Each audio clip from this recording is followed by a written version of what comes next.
کیونکہ عزت اور ذلت کا احساس چھوٹے سے بچے سے پیدا ہو جاتا ہے. جو یوں آنکھ کھولتا ہے اور کچھ سننے اور بولنے کے قابل ہوتا ہے، اس کے اندر عزت اور ذلت کا پورا سسٹم بیدار ہو جاتا ہے. جب وہ مار کھاتے ہیں تو اندر ہی اندر ان کے اندر لاوا پکتا ہے. جب وہ 3 سال کے اسکول بھیجے جاتے ہیں اور روتے ہوئے جاتے ہیں تو ان کے اندر ایک نفرت پیدا ہوتی ہے، کیونکہ ماؤں نے اپنی ممتا، اپنی ماں ہونے کا حق ادا نہیں کیا، ان کو اسکول کے حوالے کر دیا. تو وہ مجھ سے چند مائیں کہ تو پھر کیا کریں، اسکول ہی پھر داخلے نہیں ملتے. میں نے کہا تو ہکو صرف یہی سکول رہ گئے تو میرے کو لیا، میں 10 سال دا بھی داخل کر لوں. ویسے میں نے مذاقن کہا کتنے اسکول میں آپ نے اسٹیٹس کیوں بنا لیا؟ یہ ماؤں نے اسٹیٹس بنا لیا کہ فلاں اسکول میں میرا بچہ پڑھتا ہے، فلاں اسکول میں میرا. ان کو تمہاری اولاد سے تھوڑا غرض ہے، ان کو تمہارے پیسوں سے غرض. تو عزت نفس لا یقول الخناس. آپ کو ایک واقعہ سناتا ہوں. یہ واقعہ میرے گھر کا ہے، یعنی میں نے کہیں سے سنا نہیں، گھر کا.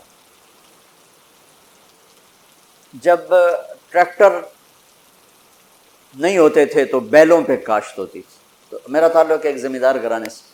1961 میں سب سے پہلے پورے علاقے میں میرے والد ٹریکٹر لے کر آئے تھے 14,000 کا. تو بڑی ہل ہو گئی بھی میاں لبک 14,000 کا ٹریکٹر لے آئے. 14,000 کوئی 1,000 کو نہیں دیکھتا تھا اس وقت. تو 14,000 کا ٹریکٹر، وہ تو سارے دھوم مچ گئی کہ میاں لبک 14,000 کا ٹریکٹر لے گئے. تو وہ بیل ہوتے تھے. ہمارے ایک بیل نے چارہ کھانا چھوڑ دیا. تو 1-2 دن تو نوکر نے نوٹس نہیں لیا. تیسرے دن ان کا میاں صاحب، داند کہتے ہیں ہماری زبان میں، داند جڑا بیل ہے تو چارہ نہیں، پٹھے نہیں کھا رہا. تو ابا جی نے، مرحوم نے بلایا ڈاکٹر. اس نے دیکھا، میں کہا جی کچھ نہیں، ٹھیک، کوئی مسئلہ نہیں.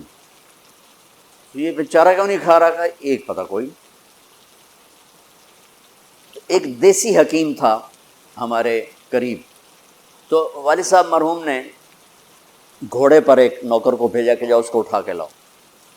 اس کو لے کر آئے تو اس نے بیل کو یوں دیکھا، کہنے لگا میاں صاحب انہوں پٹھے کون پاندا ہے؟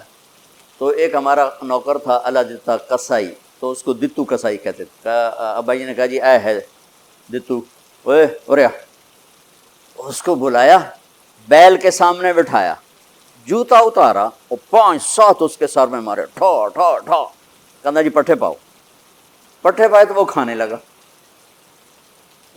یہ میں آپ کو گھر کا واقعہ سنا رہا ہوں، گھر کا، سنائی نہیں سنا رہا ہوں، اپنے گھر کی بتا رہا ہوں.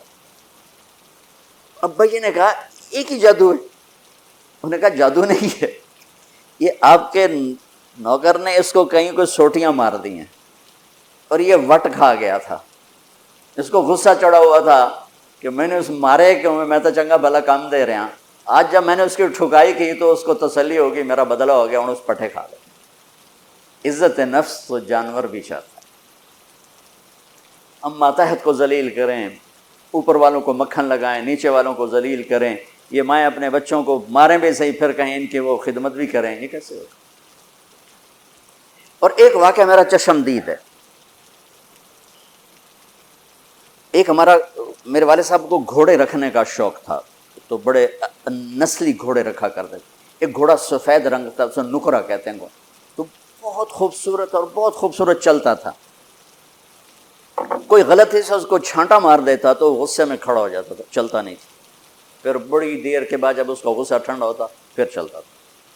ایک دن میں اور میرا چھوٹا بھائی ہم دونوں تانگے پر، اور ہمارا کوچوان اس کو چلا رہا، چاچا گامو مرحوم اس کا نام تھا. تو اس نے اس کو چھانٹا مار. یہ میرا دیکھا واقعہ ہے. وہ کھڑا ہو گیا، وہیں کھڑا ہو گیا. اس نے سارے زور لگائے اور ہلا نہیں. 3-4 آدمی بولا. جب ایسے کبھی گھوڑا تانگے میں کھڑا ہو جاتا تھا تو پھر ایک دیہاتی ٹریک تھا، 2-3 آدمی ادھر ادھر پہیے کو گھماتے تھے.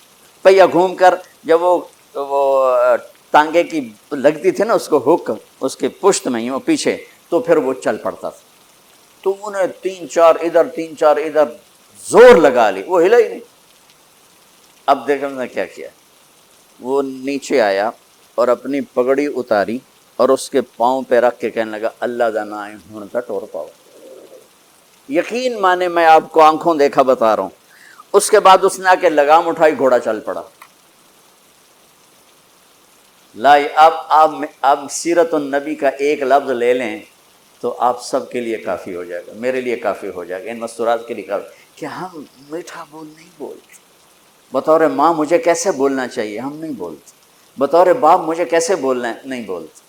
بطور بھائی مجھے کیسے بولنا ہے، ایسا بول ہم نہیں بولتے۔ بطور باس مجھے ماتحت کے ساتھ کیسے بولنا ہے، ہم نہیں بولتے۔ بطور مالک مجھے نوکر کے ساتھ کیسے بولنا ہے، ایسا ہم نہیں بولتے۔ ایک دوست کے ساتھ مجھے کیسے بولنا، ہم نہیں بولتے۔ تو سارے معاشرے میں آگ لگ گئی، محبت نام کی شے مٹ گئی۔ وفا تم نہ دیکھو گے ہرگز کسی میں، زمانہ وہ ایسا عجیبہ رہا۔ تو وفا محبت کیسے اٹھتی ہے؟ جب یہ ناگن بن جاتی ہے۔ میرے رب کی قسم، پوری دنیا کا شہد اکٹھا کروں تو ایک میٹھا بول اس سے زیادہ میٹھاس رکھتا ہے، اور اللہ کی قسم 7 سمندر کی کڑواہٹ اکٹھی کروں تو ایک زبان کا کڑوا بول اس سے زیادہ کڑواہٹ رکھتا ہے۔